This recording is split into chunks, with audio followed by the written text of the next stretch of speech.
Friends, I'll have you know that there was a shorter version of the gospel, but I asked Deacon Matt to read the longer version because it has so many rich details, and it is Lent, and it's our high mass on Sunday at 11 o'clock, so the longer version it is.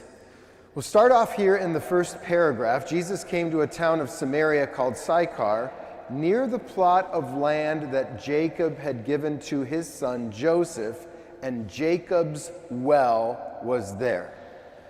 That's a very important detail because it's at this well where Jacob met his wife.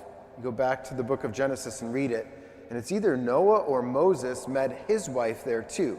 So St. John is indicating and letting us know that where Jesus is meeting is an important place where future spouses meet. Where a man meets a woman and the relationship begins and develops and then turns into holy union, holy communion. So what happens at this well on this particular day? Well, Jesus, tired from his journey, sat down there at the well. It was about noon. So he intentionally traveled there. And he was tired, because it's a long journey, and probably physically thirsty. We know that because he asks for a drink in a moment. Now, who is Jesus? I actually had a wedding here yesterday at 2 p.m., and I asked the wedding party and the congregation, and you two say, oh, you're up for a question. We talked before Mass. So, Jesus talks about himself in a few different ways throughout the gospel. If he says, I am the vine, then we are the branches. If he says, I am the good shepherd, then we are the sheep. Now get this. If Jesus talks about himself as the groom, the bridegroom, then what does that make us? His church. We are his bride. And what does that mean? I know that sounds a little hokey, maybe at first, but stay with me. It means that Jesus' desire is to be one with his church. All of us, yes, but individually, particularly with you. He wants, please hold, he wants the kind of relationship that is unified, where there is no separation, no break, deep, loving intimacy. That's what he wants. St. Augustine, when he comments, this is 4th and 5th century now, on this particular gospel passage, he says this woman who goes unnamed is the church. And so as we go through this passage today, consider yourself this woman and see what it is that the Lord wants to do for you. You may say, oh, that's weird, Father, I've never done this before. It's Lent, try it. Anytime that Jesus meets someone who doesn't have a name in the scriptures, the man born blind, the woman who's hemorrhaging, a leper, put yourself in there. Because notice what it is that Jesus wants to do. Number one, he's thirsting. That means that he's thirsting for a deep relationship with you, a deep friendship with you, just as he thirsts for this woman.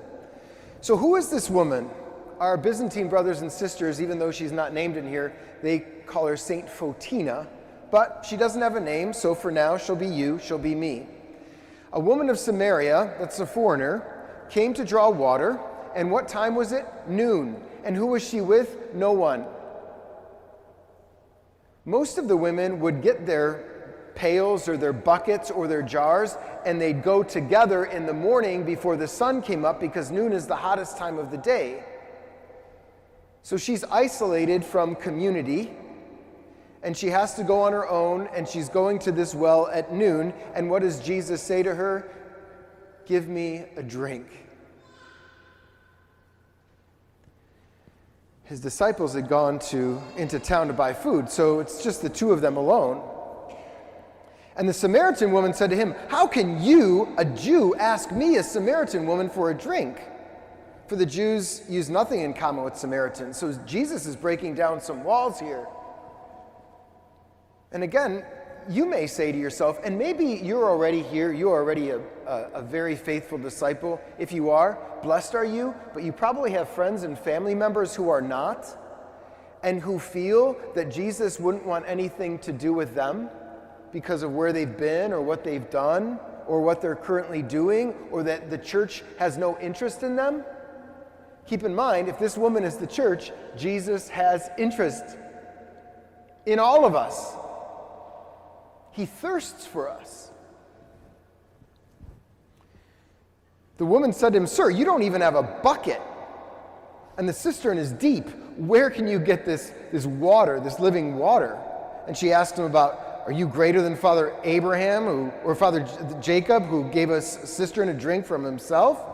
And then Jesus says to her, get this now, "Everyone who drinks this water," meaning in this well, "will be thirsty again.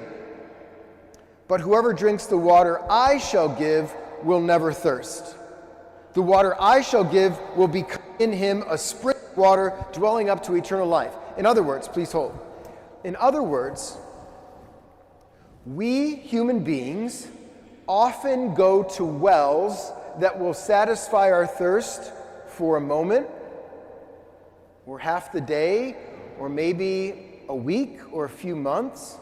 But then what happens is, whatever it is we fill ourselves up with, maybe it's a relationship, maybe it's money, maybe it's likes on Instagram or Facebook, maybe it's our status in our jobs or in our community.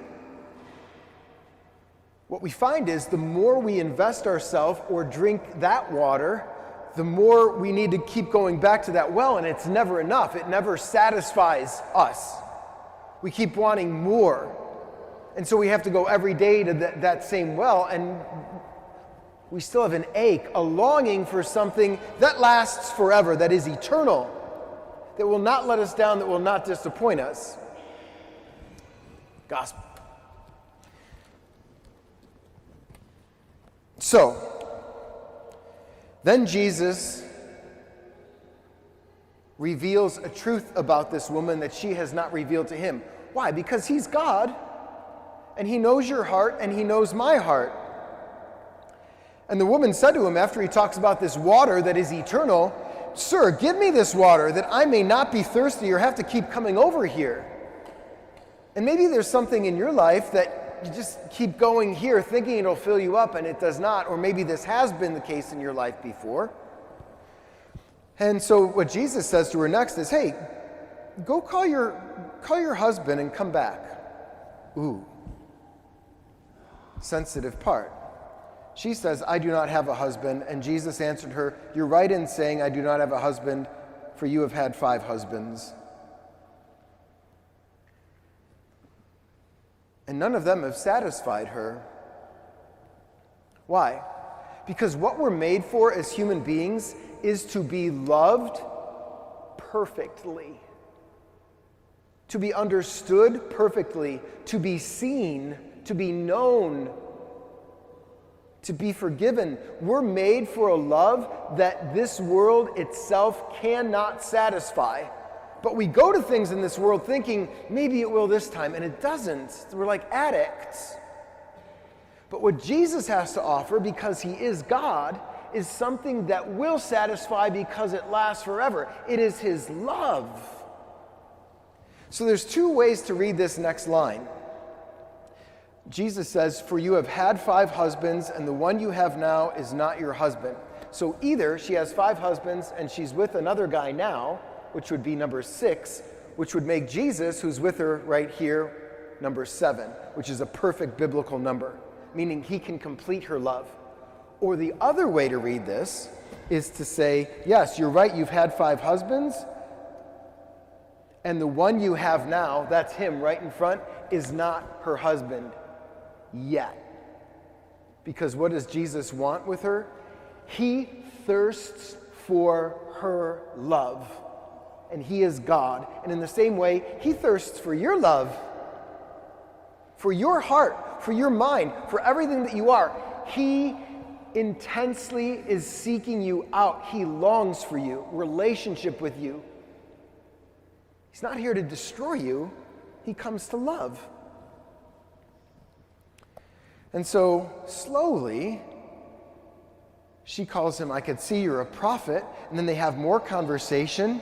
And then she says, I know the Messiah is coming, and the one called the Christ, and when he comes, he will tell us everything.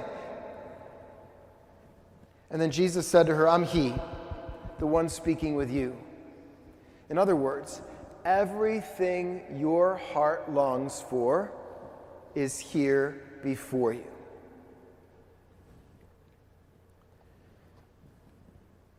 Another detail, we know that this encounter with Jesus had a profound effect on her. She was going to this well every day at noon by herself to fill up the bucket or the pail, and then go back home and do the same thing over and over again, just kind of coping, just kind of getting through life. But what happens when the disciples return to this well, and they're amazed that he was talking with a woman, but still no one said, what are you looking for? Why are you talking with her? Very small but important detail. The woman left her water jar. Why did she leave her water jar? Because she didn't need it anymore. Because she's finally found the one who's quenched her thirst. And they become one. And her life is now radically different. She doesn't even have to keep going to that silly well anymore, because she's found the one who is the living water, who has satisfied her heart. And what does she do next? She doesn't keep it to herself. She becomes a missionary disciple. Many of the Samaritans of that town began to believe in him, Jesus. Why? Because of the word of the woman who testified, he told me everything I'd done. Friends, when we come to Mass, at the beginning of Mass, we acknowledge our sins. We say, we've gone to other wells that don't satisfy us. Kyrie eleison, Christe eleison, Kyrie eleison, have mercy on us, O Lord.